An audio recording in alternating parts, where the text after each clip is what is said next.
Hello everyone, welcome back to our channel. In today's video, I'll show you how you can change your Bank of America account passcode. Let's get started. For that, first of all, open the Bank of America mobile app on your phone. And just like that, simply tap on the login button on your home screen. If you remember your password, you can simply log in as usual.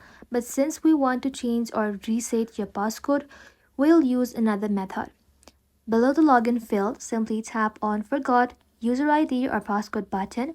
Bank of America will now ask for basic information to confirm you are the account owner. You will need to enter the last 6 digits of your card or account number, your SSN number or TIN number, and once you have entered the required details, simply tap on Continue. After tapping on Continue, follow the on-screen instruction and Bank of America will send you a verification code or security prompt to confirm your identity. Once verified, Bank of America will send you a secure link and direct you to a page where you can create your new passcode. That's all it takes to change your Bank of America passcode. Thank you all for watching. If this video was helpful, leave a like and sub, and I'll see you in the next one.